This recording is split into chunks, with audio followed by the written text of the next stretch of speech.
Hoy vamos a estar hablando sobre las cuatro nobles verdades. Y todas las personas que en este mundo, las personas son iguales en que no quieren sufrir y todas ellas quieren ser felices. Así que nosotros, para poder conseguirlo, tanto si somos personas que aceptamos la religión o no, tanto si no aceptamos una religión o criticamos las religiones, si queremos ser felices y no queremos sufrir. Entonces, tanto si aceptamos las religiones como si no, tenemos todos. Necesitamos los métodos para lograr la felicidad y podemos, desde el Dharma, podemos sustraer los métodos para lograr la felicidad. Tenemos dentro del budismo la filosofía budista, la ciencia budista y la práctica budista. Dejamos la práctica budista de lado porque si se refiere a la religión. Para las personas que no sean religiosas, ¿qué es lo que ellos necesitan? ¿Qué es lo que todos necesitamos? Entonces es importante que todos nosotros, tanto si aceptamos una religión o no, comprendamos los objetos, la teoría de los objetos. Los objetos, ahora lo que nos referimos es que si no vamos por este camino, esto nos va a llegar a un lugar erróneo, a un lugar negativo. Y entonces, ¿cuál es el camino que nos va a llevar a un lugar positivo? Por eso nosotros tenemos que comprender bien las cuatro nobles verdades. Esta es algo fundamental para todos nosotros. Por eso también el Dalai Lama, los 17 panditas de Nalanda, decía, nosotros al comprender las dos nobles verdades, podemos comprender las cuatro nobles verdades. Y al comprender estas, comprenderemos cómo entramos en el samsara y cómo lo dejamos. En todas las escuelas filosóficas budistas, no todas ellas tienen las mismas visiones filosóficas. Algunas, cuando hablan de las bases, tienen una presentación más burda y después, según vamos avanzando a través de las escuelas filosóficas hasta escuelas filosóficas más superiores, nos encontramos con presentaciones más sutiles. Entonces, primero podemos preguntarnos ¿qué es un budista? Un budista es una persona que acepta que las tres joyas son objetos de refugio adecuados y tiene miedo al samsara y tiene esta fe de confianza en que las tres joyas lo pueden ayudar. Y después, una vez que alguien es budista, ¿cómo sabemos lo que es un filósofo budista? En general podemos decir que hay budistas y filósofos budistas. Podemos hacer esta diversión. Entonces, la persona que es un filósofo budista acepta los 4 sellos del budismo.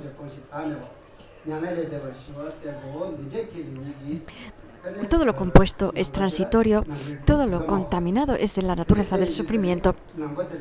Todos los fenómenos son vacíos y carecen de un yo, de identidad, y el nirvana es paz. En general, tenemos los budistas que solamente tienen el refugio y después están las personas que aceptan las escuelas filosóficas. Y estos son los que llamamos los filósofos budistas. Así que los budistas, ¿cómo podemos hacer esta división entre los budistas? Podemos decir también los budistas que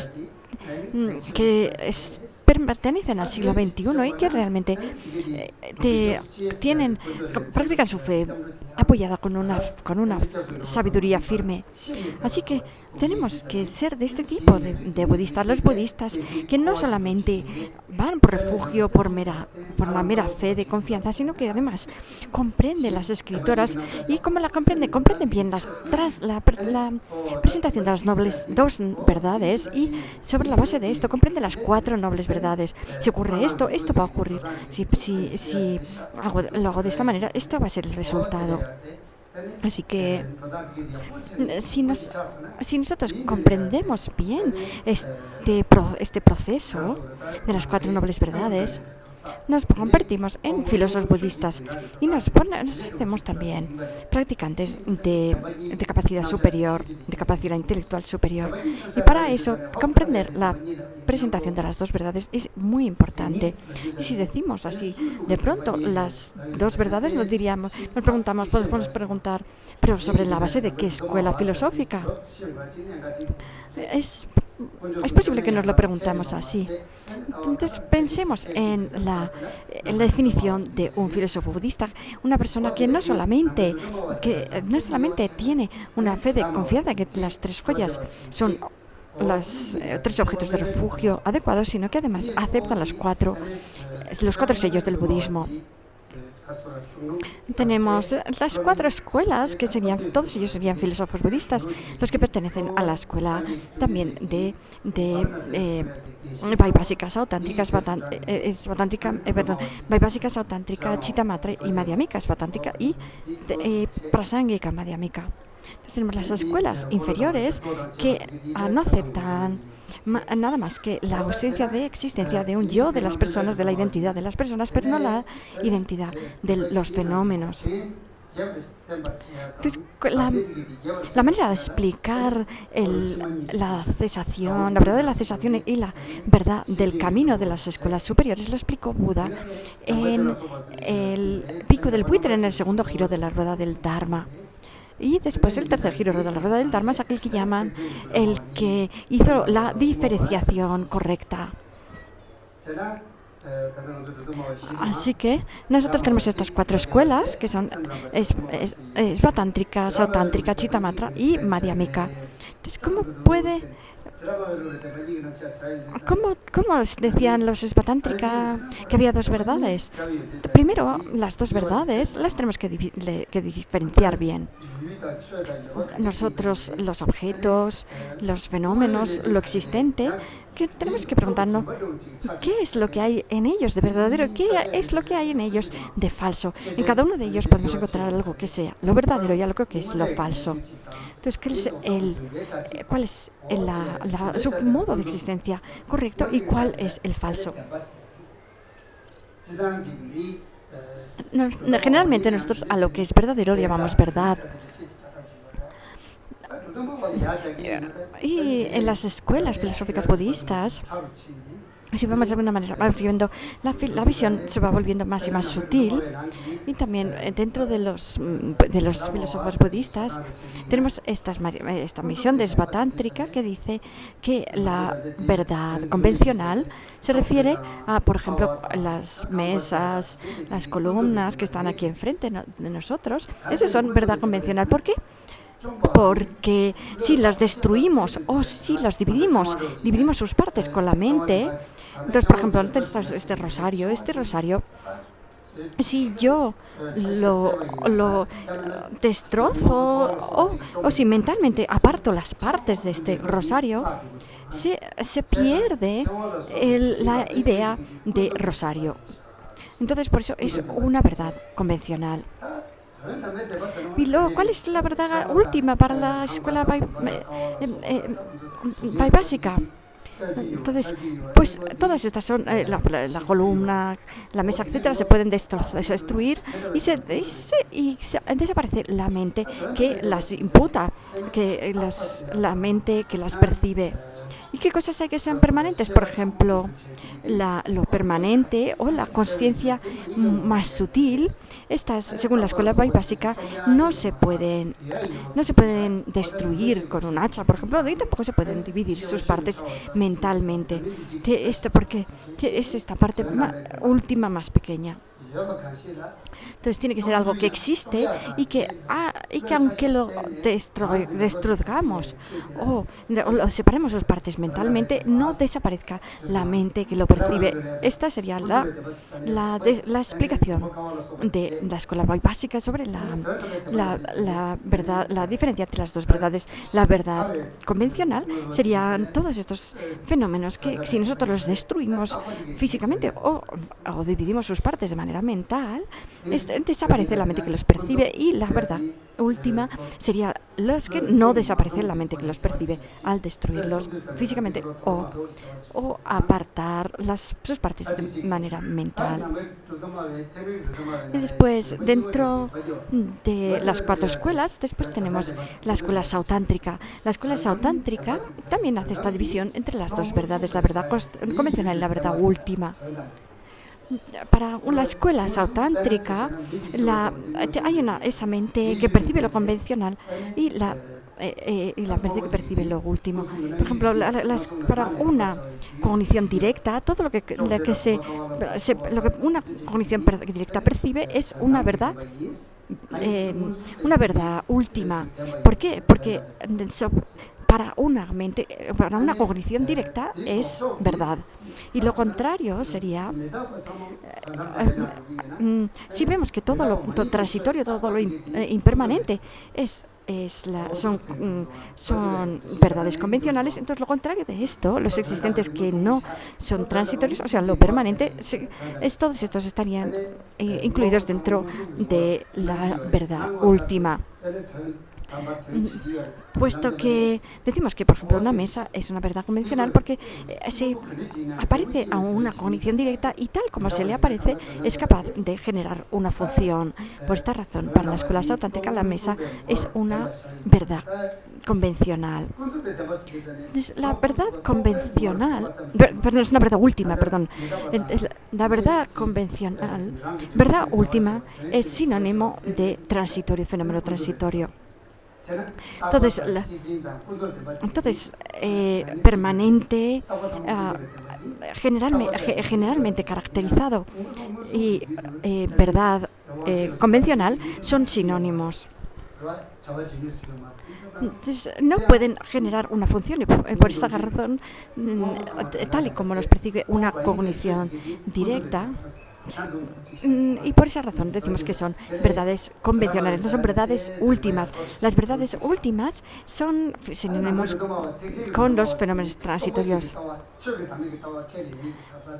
Y después, estas serían las escuelas inferiores, y después pasamos a las escuelas superiores. Aquí tenemos las escuelas del vehículo superior, que tenemos a la escuela Chittamatra y la escuela Madhyamika. Si preguntamos, ¿cuál es la verdad última para un Chittamatra? ¿Cuál es para un Madhyamika? Para un Chittamatra, la verdad última es,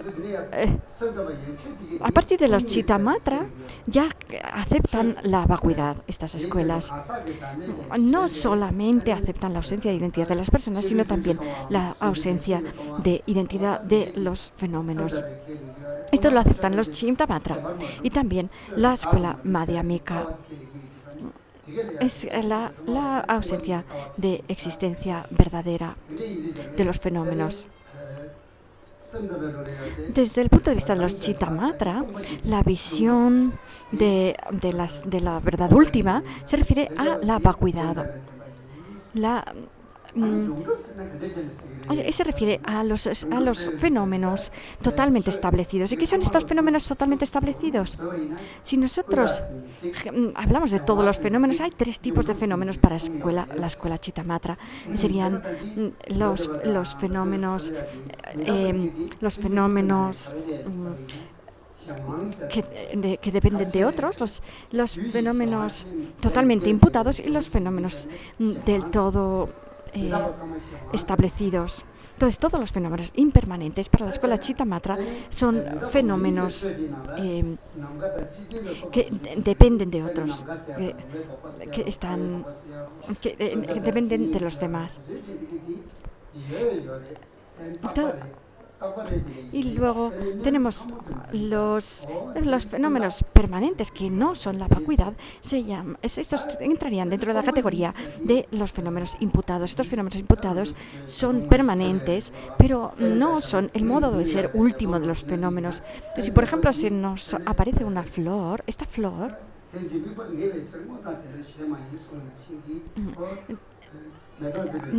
esta mente que percibe la mente, esta mente que percibe la flor y la flor surgen y son de la misma sustancia y surgen juntas debido a su causa sustancial, que es la maduración de una tendencia kármica, una tendencia latente. Tienen la misma naturaleza, aunque nosotros los percibimos como si fuera externo a la mente. Y esto es lo que niega la vacuidad de la escuela Chittamatra. En realidad, los fenómenos, aunque se nos aparecen como externos a la mente, en realidad no son externos a la mente, sino que son de una misma sustancia con la mente que los percibe. Toman como su modo de ser último es el no existir de forma externa. Y esta sería la verdad última. Esta sería esta verdad, este fenómeno totalmente establecido. Entonces, todos los fenómenos impermanentes son dependientes. Después, todos los fenómenos permanentes, excepto la vacuidad, son fenómenos imputados y la vacuidad sería los fenómenos totalmente establecidos. Entonces, hay dos tipos de fenómenos imputados, que serían los fenómenos, a todos los fenómenos permanentes existentes, y después estarían estos fenómenos imputados correctos, serían todos los fenómenos permanentes existentes, y después están todos los que son erradicados, así los fenómenos imputados erradicados. Estos serían o cesados, serían todo lo contrario de la vacuidad. Por ejemplo, sería la visión de la existencia externa de los fenómenos. Por ejemplo, son fenómenos que no existen. Estos son fenómenos imputados, pero no existen. O sea, dentro de la clasificación, estos caerían dentro de los imputados y no existen. Entonces, la vacuidad es la verdad última, y todo lo que no sea la vacuidad es la verdad convencional para la escuela Chittamatra. Y después viene la escuela Madhyamika. Madhyamika significa que a través de la razón, de los razonamientos, eliminamos los dos extremos, y por esa razón se mantiene en el camino medio. Por eso se llama la escuela del camino medio o Madhyamika.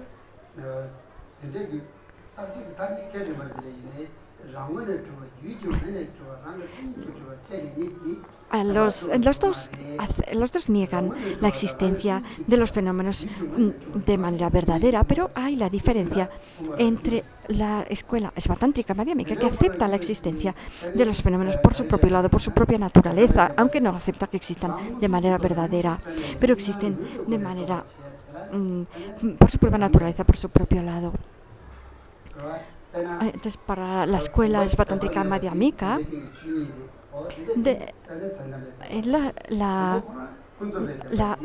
la taza, por ejemplo, sería un fenómeno convencional, una verdad convencional, y la no existencia verdadera de la taza sería la verdad última para esta escuela esvatántrica madhyamika.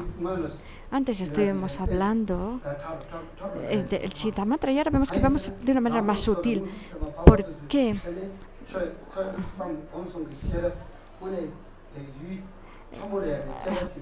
Entonces, si nosotros vamos aumentando esta consciencia, esta cognición válida que percibe el modo de existencia de los fenómenos a través de la absorción meditativa, y llegamos a lograr ver el modo de existencia de los fenómenos no a través de conceptos, sino de una manera en la que se pierde la dualidad de las apariencias. ¿Qué significa la dualidad de apariencias? La dualidad significa que percibamos una diferencia entre el objeto y el sujeto. Sí, esta apariencia burda del sujeto y el objeto de manera separada. Esto es lo que nosotros llamamos la dualidad de las apariencias. Entonces, cuando entonces, para la escuela svatántrica madhyamika también la vacuidad es la verdad convencional, la verdad última, y todo lo que no sea la vacuidad son verdades convencionales. Para la escuela Chittamatra, la vacuidad era la ausencia de existencia externa, y para la escuela svatántrica no solamente la escuela svatántrica no es eso lo que niega, sino lo que niega es la existencia por su propia, la existencia verdadera. Y después la escuela la Prasangika Madhyamika, esta escuela que es la más sutil. Entonces, el objeto que es percibido por una consciencia que busca lo último, que analiza lo último. Esto sería igual que en Svatántrica, pero hay una sutilidad en la definición de la escuela Prasangika Madhyamika, que dice el objeto que encuentra la mente que analiza lo convencional, esto sería un objeto una verdad convencional, y el objeto que encuentra la conciencia que analiza lo último sería una verdad última. Por ejemplo, las jarras, las mesas, las columnas, etcétera. Todo esto sería verdades convencionales, porque una mente que analiza lo convencional las puede encontrar. Y después la vacuidad sería aquello que encuentra un objeto que analiza lo último. Entonces la diferencia entre la definición de las escuelas Svatántrica Madhyamika y las Prasangika Madhyamika es que la escuela Prasangika Madhyamika añade esta parte que dice es una verdad última, es aquello que encuentra una conciencia que analiza lo último, y además esa conciencia que analiza lo último es llamada conciencia que analiza lo último en función a esta verdad última. Así que la casa, por ejemplo, es una verdad convencional, pero la ausencia de existencia verdadera con respecto de la casa, esto es una verdad última. Lo mismo me ocurre a mí. Yo soy una verdad convencional, y la ausencia de existencia verdadera de este yo es la verdad última con respecto de mí. Esto ocurre con cualquier fenómeno, tanto por las personas como para los otros fenómenos. Si nosotros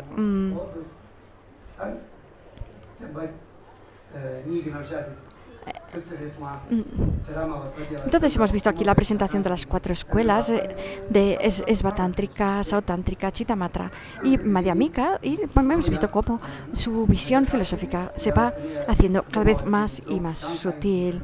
Como seguramente vosotros habéis estudiado escuelas filosóficas, y por eso todo esto ya lo habréis oído. Entonces, ¿cómo debemos ver estas dos verdades en general? Nos tenemos que basar en la escuela madhyamika. ¿Y cuál es esta es la visión última? Y dentro de la escuela madhyamika, la escuela de Prasangika Madhyamika es la visión última.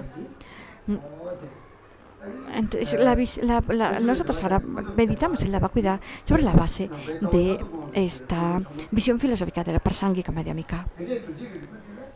Y los argumentos para probar que algo que existe de manera convencional tiene que pasar estas 4 pruebas, que sería que sea consabido en el mundo, que no sea negado por otra cognición válida convencional, y que no sea negado por otra cognición válida última. Tiene que ser aprobado a través de estas 3 características. Si tienes estas 3 características, entonces existe de manera convencional.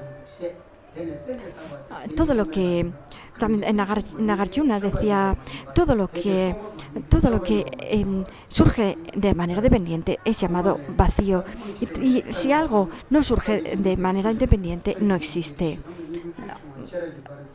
Esto lo dijo Nagarjuna haciendo un comentario sobre los sutras de la perfección de la sabiduría de Buda. Así, Nagarjuna escribió estos 6 tratados sobre lógica, y el fundamental es esta sabiduría fundamental más importante. Y en 2 estrofas, si lo queremos explicar, sería todo lo que surge de manera dependiente decimos que es vacío. Decimos todo lo que surge de manera dependiente no surge de manera independiente. Y todo esto, además, es imputado en relación. Y esto es la visión del Madhyamika. Entonces, el razonamiento es que sean interdependientes, que sean surgidos de manera dependiente. Puesto que algo surge de manera dependiente, dependiente debe ser vacío. El argumento es que surja de algo de manera dependiente, y lo que queremos probar, el probandum, sería que es vacío. Y también la segunda estrofa dice que nada es no hay nada que exista que no sea vacío, y no hay nada que exista que no surja en relación, de que no tenga este surgimiento independiente. Así nosotros podemos comprender la diferencia entre las 2 verdades, y de esta manera cumpliremos la primera parte de esta estrofa de los 17 manditas de Malanda, que recita su santidad, que escribe su santidad. Entonces, si nosotros comprendemos las bases, las 2 verdades, podremos comprender las 4 nobles verdades. ¿Y cómo es esto? ¿Cómo podremos comprender las 4 nobles verdades si nosotros comprendemos las 2 verdades? Estas 4 nobles verdades son la verdad del sufrimiento, la verdad del origen del sufrimiento, la verdad de la cesación de la verdad del camino. Esta es la presentación de las 4 nobles verdades que dio Buda. Sí, para nosotros comprender esta presentación de las 2 verdades, tenemos que comprender las presentaciones de las distintas escuelas, y de esta manera además podremos comprender la visión psicológica que se presenta después en la presentación de las 4 nobles verdades. Cuando dice interdependientes, significa que surge a base de causas y condiciones, surge en función a otros, no es independiente, no existe de una manera independiente. Por ejemplo, el samsara y el nirvana también son de esta manera. Si nosotros comprendemos bien la presentación de las 2 verdades, entonces comprenderemos las 4 nobles verdades, que dice, esta es la verdad, la noble verdad del sufrimiento. Nosotros, los budistas, comprendemos este giro, el primer giro de la rueda del Dharma, que Buda explicó. Y para la siguiente, para poder comprender el sufrimiento, tendremos que comprender la segunda noble verdad, que es cuando él dijo, esta es la noble verdad, el origen del sufrimiento. Entonces nos explicó primero cuáles eran los 3 tipos de sufrimiento, y el más sutil, que se refiere a estos agregados contaminados. Y después nos explicó que de dónde surge este sufrimiento. Nos explicó que es del origen del sufrimiento, que se refiere al karma y a las emociones aflictivas, las emociones nocivas. Entonces, nosotros somos de la naturaleza del sufrimiento, y entonces este samsara siempre es de la naturaleza del sufrimiento. Pero ¿existe o no un modo de eliminar este sufrimiento? Entonces nos podemos mirar en la verdad del origen del sufrimiento. Si nosotros eliminamos el origen del sufrimiento, acabaremos con el sufrimiento. Y para eso necesitamos la verdad de la cesación. Esta es la noble verdad de la cesación. Tenemos que generar los caminos en nuestra mente. Y por eso habla de esta es la noble verdad del camino. Lo explico de una manera muy bonita. Primero, esto es la verdad del sufrimiento. Si queremos eliminar el sufrimiento, necesitamos comprender bien cuál es, cómo surge el sufrimiento a través de la verdad del origen del sufrimiento. Si tenemos la origen del sufrimiento, surgirá el sufrimiento. Si no la tenemos, no surgirá. Y entonces son las dos verdades que pertenecen al lado aflictivo. Y después las que permanecen al lado puro serían la verdad de la cesación. ¿Qué es la cesación del sufrimiento? ¿Qué lo podemos lograr? ¿Pero cómo? A través de la verdad del camino, a través de practicar el camino. Y de esta manera nos explica cómo nosotros nos ingresamos en el samsara, cómo ingresamos en el samsara y cómo podemos alejarnos, cómo podemos salir del samsara, cómo podemos escapar del samsara. La verdad del sufrimiento, del origen del sufrimiento, son el modo de ingresar al samsara, y la verdad de la cesación del camino son el modo de salirnos del samsara.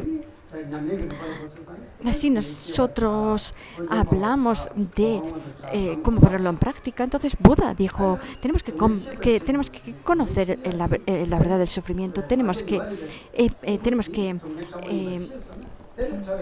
que abandonar la verdad del origen del sufrimiento, tenemos que actualizar la verdad de la cesación y tenemos que practicar la verdad del camino. Si nosotros sabemos que el sufrimiento se puede eliminar, entonces nos ingresaremos en la verdad del camino.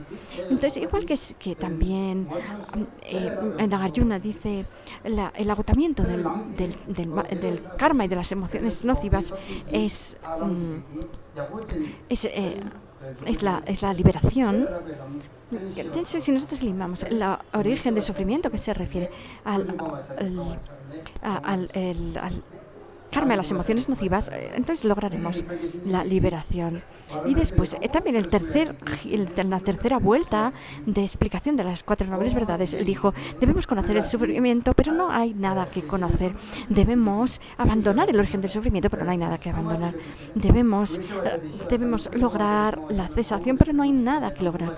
Y debemos practicar el camino, pero no hay nada que practicar. Entonces hay distintas maneras de explicarlos. Uno de ellos es que cuando ya lo hemos terminado, cuando ya hemos sabido, ya no hay nada que saber.